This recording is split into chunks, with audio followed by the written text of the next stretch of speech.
위로가 필요한 시대입니다. 절실히 필요한 시대입니다. 따뜻한 말이나 행동으로 상대방의 괴로움을 덜어주거나 슬픔을 달래주는 행동, 그 행위가 위로라는 단어이죠. 신약 성경에도 로마서 12장 15절에 즐거워하는 자들과 함께 즐거워하고 우는 자들과 함께 울라라고 우리에게 권면하십니다. 정말 우리는 사람과 사람 사이에도 이렇게 따뜻한 왕래되지는 위로가 필요한 그런 시대를 맞이했습니다. 그런데 여러분, 사람의 위로에는 한계가 있다고 잡코리아 연구소가 최근에 어떤 결과를 우리에게 제시했습니다. 사람의 위로에는 한계가 있다. 어떤 것들인지 몇 가지만 소개해 드리겠습니다. 먼저는 사람의 위로를 자꾸 의지하거나 의존할 때 이 사람은 혼자 있는 시간을 못 견뎌야 합니다. 항상 옆에 자기를 지지해 주거나 칭찬해 주거나 좋아요해 주는 누군가가 있어야 생존할 수 있는 가능성이 크다고 보고 그렇게 사람들을 의지하는 거죠. 이게 한 가지 한계의 모습이에요. 두 번째, 인간의 위로만 또 추구한다면 SNS에 자꾸 우울한 기사를 올려요. 우울한 모습과 동영상을 올려서 남들의 관심을 끌고 동정을 얻고 좋아요, 댓글 달기를 원하죠. 또 그게 나를 지탱하는 힘이라고 이 사람들은 말을 해요. 사람의 위로를 기대한다면 어느 순간부터 나는 남들 앞에서 내 얘기만 해요. 그 사람 이야기는 잘 듣지 않아요. 사람들이 나를 어떻게 합니까? 점점 꺼려합니다. 저 사람은 자기 말만 한다고. 사람의 위로만 기대한다면 나는 늘 칭찬에 목말아요. 오늘 교회 가는데 누가 나를 또 아는 체 할까? 누가 나한테 인사할까? 아, 난 그 사람 칭찬해야지. 자꾸 사람과의 만남만 기대해요. 믿음의 성장이 아니라 하나님과의 만남이 아니라 사람들한테서 반응을 기대하는 인간 의존증이 시작이 돼요. 그러니까 신앙생활에 진정한 뿌리가 없어요. 사람 보러 오는 거예요. 마지막은 매번 같은 일로 상처를 받습니다. 왜? 인간의 위로는 분명히 한계가 있잖아요. 나를 위로했던 그 사람이 예를 들면 어떤 범죄에 연루됐어요.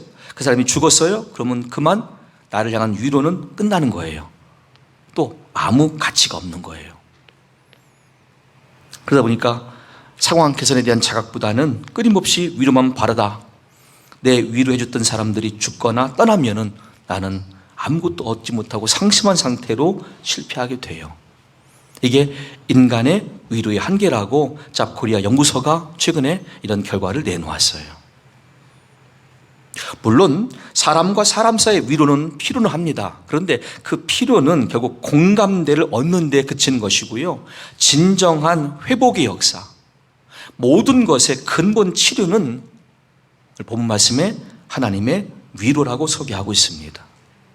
하나님의 위로. 너희 하나님이 이르시되 너희는 위로하라. 내 백성을 위로하라. 너희는 예루살렘의 마음에 닿도록 말하며 그것에게 외치라. 그 너에게 때가 끝났고 그 죄악이 사함을 받았느니라. 그의 모든 죄로 말미암아 여호와의 손에서 벌을 배나 받았느니라 할지니라 하시니라. 아멘. 지금 1차적으로 하나님의 위로를 받고 있는 대상은 바벨론의 포로가 되어 끌려간 사람들, 그리고 어느덧 70년이 채워져서 곧 하나님에 의해서 세워진 고레스 왕의 칙령을 바탕으로 해방될 백성들, 그들입니다. 이제 그들이 하나님으로부터 오늘 이 위로의 말씀을 듣고 있습니다. 너희 끝났다는 거예요. 너희의 벌을 다 내가 받았고 너희들은 죄값을 치렀고 해방된다. 그렇게 오늘 하나님 위로가 1차적으로 그들에게 전달되고 있습니다. 또한 2차적으로는요, 누구한테 하나님의 위로가 필요합니까? 오늘 수많은 사건과 사고 속에서 그 은혜의 때를 사모하는 전 세계 모든 거민들, 그들도 하나님의 위로가 필요한 백성일 겁니다. 표준 세번역으로 본문 2절 말씀을 다시 한번 읽습니다. 예루살렘 주민은 격려하고 그들에게 일러주어라. 이제 복역 기간이 끝나고 죄에 대한 형벌도 다 받고 지은 죄에 대하여 갑절의 벌을 받았다고 외쳐라. 아멘. 조금 더 자세하게 풀다 보면 이렇습니다. 공평하신 하나님, 공의의 하나님이 죄값을 치르게 하신 거예요. 그들 나라가 멸망당해요. 지도상에서 국가의 경계선이 없어졌어요. 다 바벨론 땅이 되었어요. 바벨론의 관리가 와서 그 땅을 통치합니다. 그리고 많은 다수가 포로로 끌려갔습니다. 1차, 2차, 3차에 걸쳐서. 그리고 어느덧 70년의 세월이 찰동안 바벨론 땅에서 포로로 지냈는데, 말이 포로지 거주 이전에 자유가 없어요. 일정한 수입은 얻고 일정한 직업은 갖지만 마음껏 이동할 수가 없어요. 또 신분 상승의 기회가 없어요. 자유의 제한이죠. 그러니까 결국 포로는 포로예요. 근데 그것이 원인이 왜 있느냐라고 할 때 이사야 1장부터 39장까지 있을 그들의 죄악 때문이었습니다. 지금 전 세계에 하나님께서 주시는 음성이 있습니다. 예레미야 예가 3장 33절로 40절 말씀이 그것입니다. 주께서 인생으로 고생하게 하시며 근심하게 하심은 본심이 아니시로다. 세상에 있는 모든 갇힌 자들을 발로 밟는 것과 지존자의 얼굴 앞에서 사람의 재판을 굽게 하는 것과 사람의 송사를 억울하게 하는 것은 다 주께서 기쁘게 보시는 것이 아니로다. 주의 명령이 아니면 누가 이것을 능히 말하여 이루게 할 수 있으랴. 화와 복이 지존자의 입으로부터 나오지 아니하느냐. 살아있는 사람은 자기 죄들 때문에 벌을 받나니 어찌 원망하랴. 우리가 스스로 우리의 행위들을 조사하고 여호와께로 돌아가자. 아멘. 세상에 나라가 있고 나라마다 법이 있고 법 아래에서 판결하는 재판관들이 있습니다. 그런데 지금 현재의 재판관들의 모습을 보세요. 여러분들 가족들 중에 판사가 있습니까? 검사가 있습니까? 그분들을 인신구경한 게 아니라 보편적으로 지금 공정하지 않다는 거예요. 판결의 결과도 하나님 보실 때 마땅치 않다는 거예요. 사실이잖아요. 자, 그렇게 본다면 이 말씀대로 우리가 어떻게 해야 돼? 진정한 평안과 자유를 경험할 수 있고 공평한 처사, 곧 처분을 바랄 수가 있느냐? 하나님께로 돌아가자, 이렇게 말씀하세요. 그리고 이 땅에 있는 수많은 사람들의 죄가 오늘 이런 결과를 가져왔구나, 우리의 죄악 때문이다 라고 분명히 말씀하고 있고요. 방법은 무엇입니까? 정말 내가 하나님의 백성이 될 수 있는 자격과 또 백성들에게 주시는 위로가 임할 수 있는 자격은 딴 게 아니에요. 우리가 마음을 이제라 돌이켜서 하나님께로 돌아가는 것입니다. 하나님께서 화와 복의 지존자이십니다. 내가 아무리 욕심껏 물질을 벌려고 해도 하나님이 복을 허락하지 않으면 내 것 될 수가 없었습니다. 반대로 원수가 나를 향해서 화를 저주로 퍼붓는다 할지라도 하나님이 허락하지 아니한다면 원수들의 어떤 화도 나에게 미침이 없었습니다. 곧 그 화의 근본도 하나님께서 통치하는 모습이었습니다. 이거 우리가 인정을 하고 하나님께 가자는 거예요. 마음을 돌이키고 가치관을 돌이키고 삶의 방향을 돌이켜서 천부여 의지 없어서 두 손 들고 주님을 향해 나갑니다. 주님, 제가 주님을 향해서 마음과 뜻과 가치관과 삶의 방향을 옮겨드립니다. 주님, 나를 받아주시옵소서. 그렇게 우리에게 촉구하시는 게 예레미야 예가 3장의 말씀들이에요. 여러분, 지금 더 지체하지 말고요, 더 이상 인간의 우연을 기대하지 마세요. 우연이 해결될 수는 없어요. 코로나19 우연으로 안 돼요. 오직 이것을 허락하신 알파신 하나님이 오메가로 딱 끝을 낼 수 있도록 역사하셔야 돼요. 그러기 위해서는 우리가 마음을 같이 해서 하나님께 돌아갈 수 있기를 간절히 축원합니다. 이게 자녀된 우리에게 임할 수 있는 첫 번째 원리고요. 두 번째, 그런 과정에서 오늘 하나님의 사랑을 전 여러분께 소개드리려고 합니다. 이 말씀에 무슨 사랑이 있느냐? 한번 들어보십시오. 2절 말씀에 너희는 예루살렘의 마음에 닿도록 말하며 그것에게 외치라. 하나님이 예루살렘 거민들 한 사람 한 사람에게 마음에 닿도록 말하라 그랬어요. 무슨 말이냐면 그들의 심장이 동의될 수 있도록, 공감할 수 있도록, 그들이 지식이 많든 적든 간에 그들의 처지에 맞게끔 설명하여서 다 알게 하라는 뜻이에요. 사랑이죠. 차별함이 없이 기준이 다 한 사람 한 사람 모두에게예요. 그래서 공평하신 하나님이에요. 지식이 많은 사람에게는 거기에 맞는 언어로 설명해라. 지식이 짧은 사람에게는 그렇게 설명해라. 다 알게 하라는 뜻이에요. 세 가지 내용입니다. 첫째는 노역의 때가 끝났다. 너희들은 이제 바벨론 포로 기간이 다 끝났다. 두 번째는 그 죄악이 사함을 받았다. 너희들은 그렇게 나라가 없어졌고 포로가 된 시간을 통하여서 죄악을 감당했다. 세 번째, 오히려 그의 모든 죄로 말미암아 여호와의 손에서 벌을 배납받았다. 세 가지가 이루어진 내용들이죠.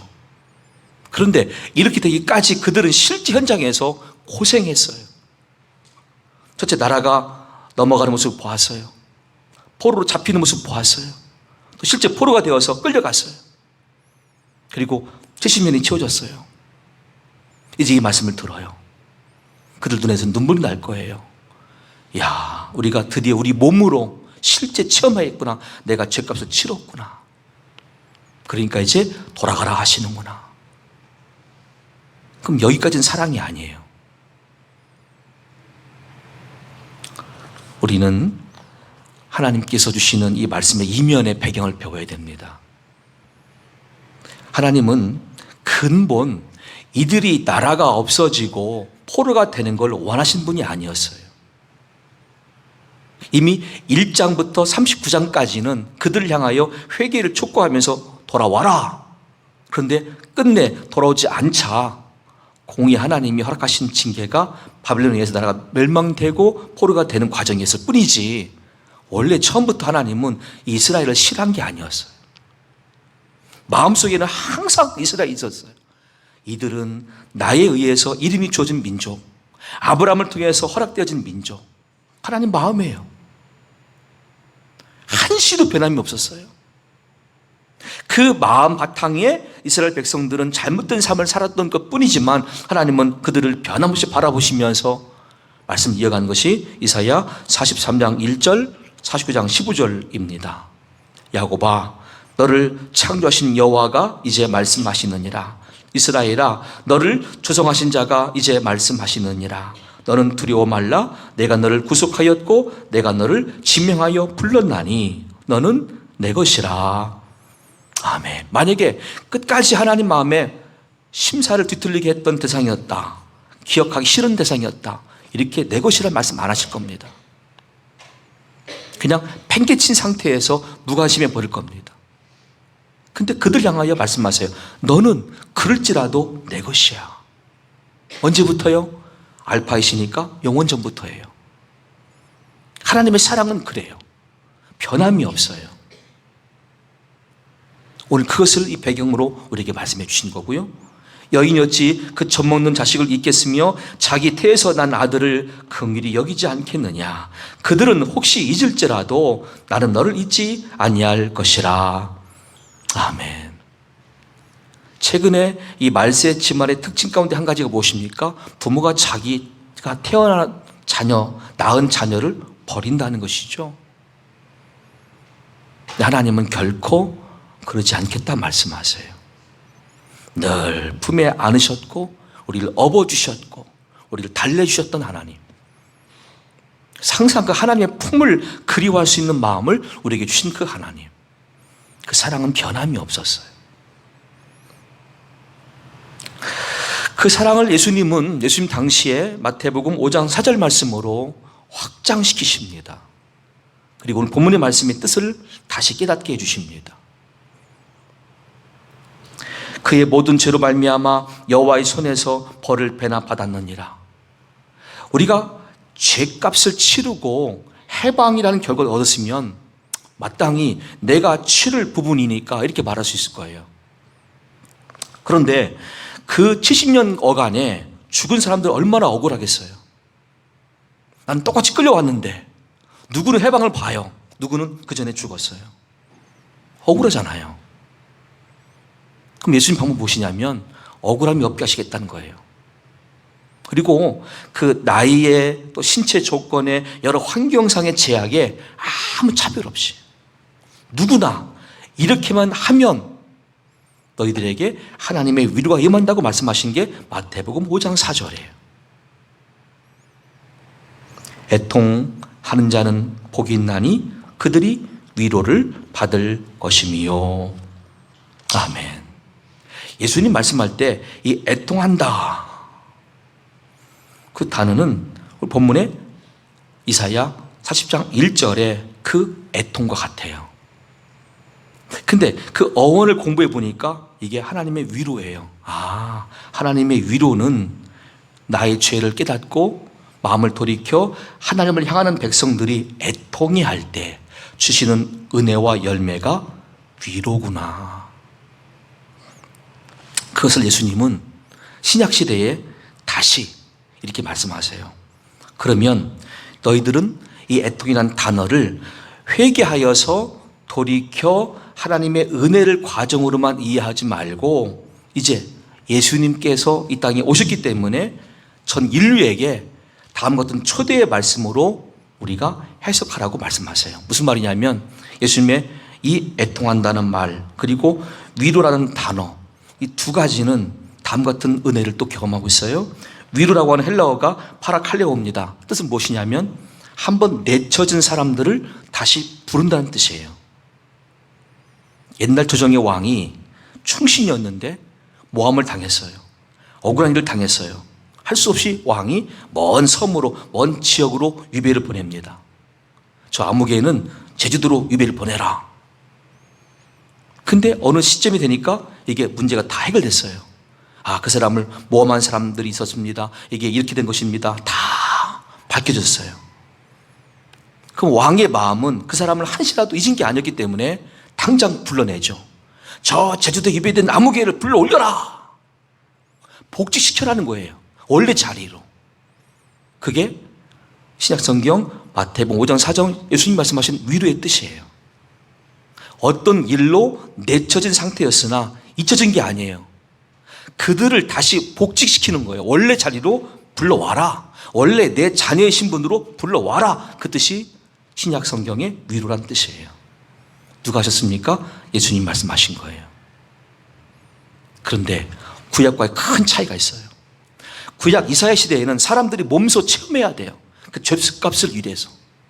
내가 몸으로 시달려야 되고 몸으로 포로가 돼야 되고 몸으로 시간을 때워야 돼요. 근데 예수님 당시에는 이제 그게 필요 없어요. 누구나 이 말씀을 받아들이고 믿기만 하면. 로마서 10장 10절 그대로입니다. 사람이 마음으로 믿어 의에 이르고 입으로 시인하여 구원에 이르느니라. 아멘. 그 시대가 열린 거예요. 예수님 때문에. 우리가 지금도 구약 시대에 살고 있다면 구약 이스라엘 백성들처럼 죄값을 치러야 돼요. 코로나19 속에 우리 모두가 다 근심을 안아야 되고 어떤 재앙을 만나야 돼요. 내 집에도 내 자녀 중에도 누가 막 다쳐야 되고 아파야 되고 막 지금 그 근심들이 계속 있어야 되고. 근데 아니잖아요. 상당수가 지금 그 재앙에 걸리지 않고 있잖아요. 그 시대가 아니기 때문이에요. 이제는 예수를 믿는 자에게 주시는 은혜가 있어요. 위로가 있어요. 그 위로는 무엇이냐면 다시 곁으로 불러 들이신다는 거예요. 아무개, 너 전에 믿지 않은 상태에 있었지? 하지만 난 너를 향한 사랑을 끊지 않고 있었고 너를 향한 관심을 끊지 않고 있었어.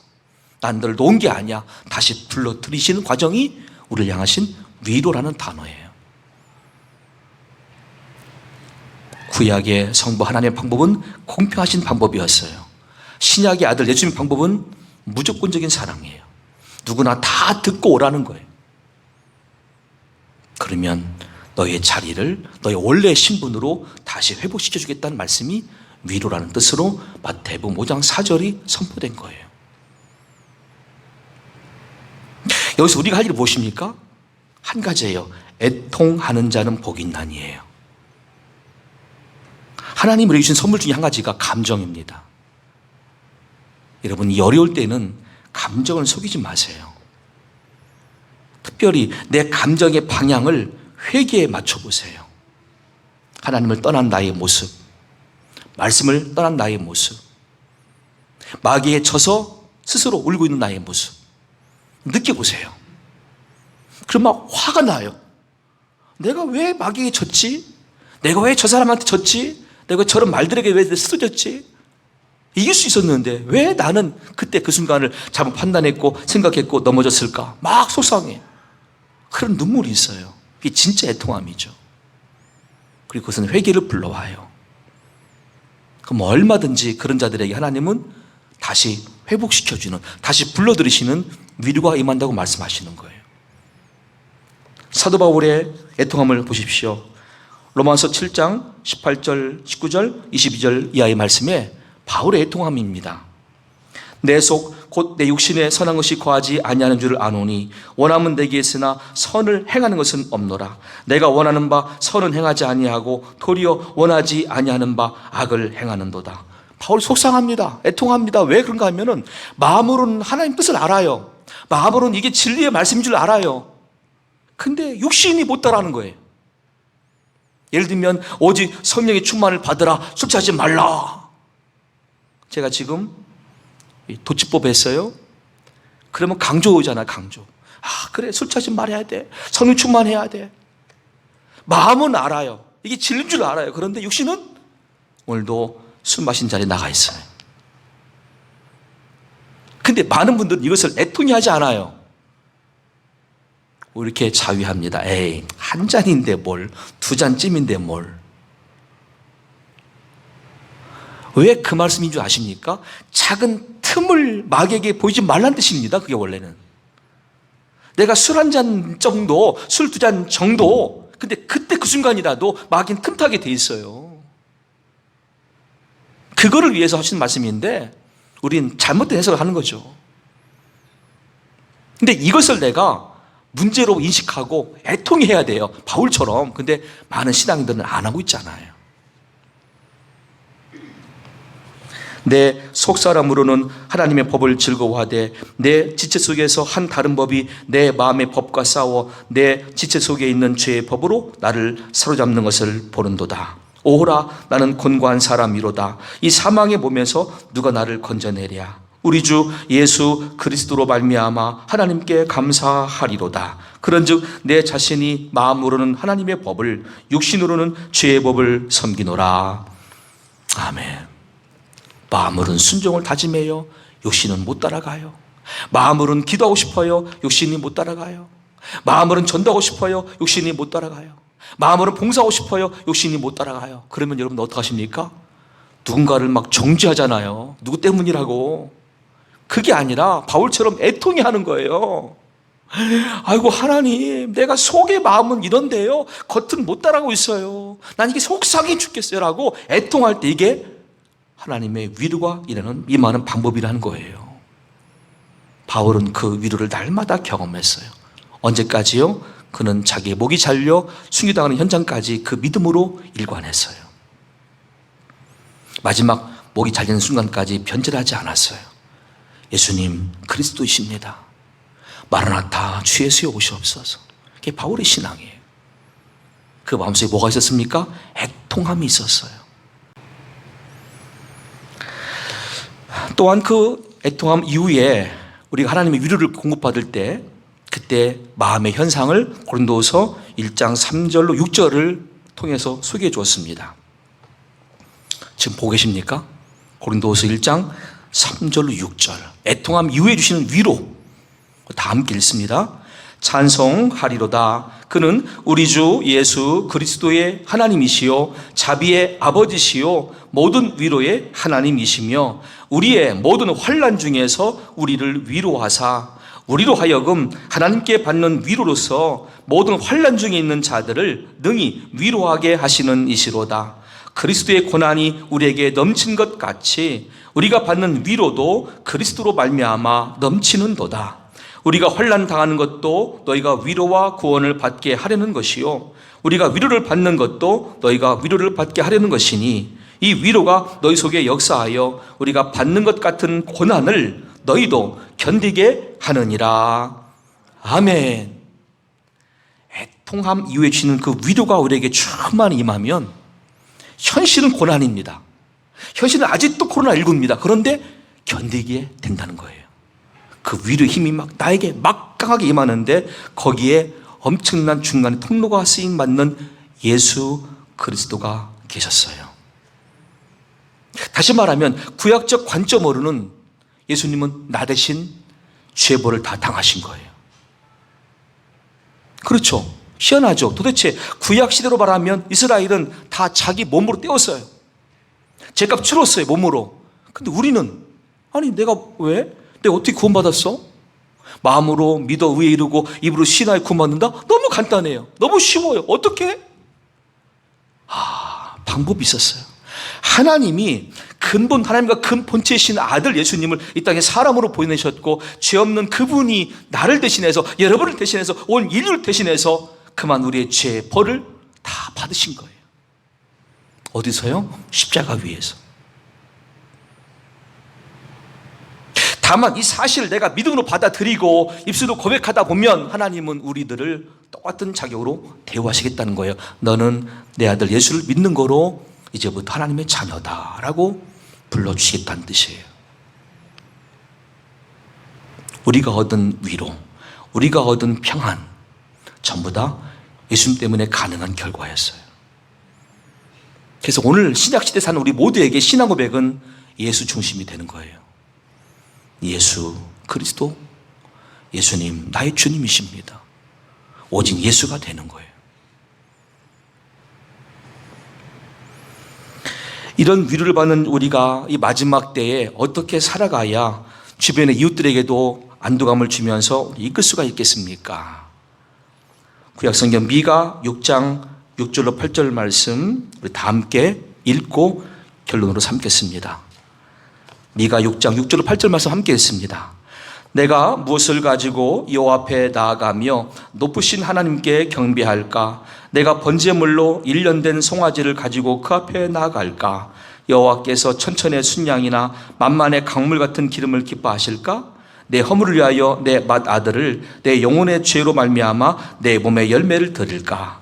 사람아, 주께서 선한 것이 무엇임을 너에게 보이셨나니 여호와께서 내게 구하시는 것은 오직 정의를 행하며 인자를 사랑하며 겸손하게 내 하나님과 함께 행하는 것이 아니냐.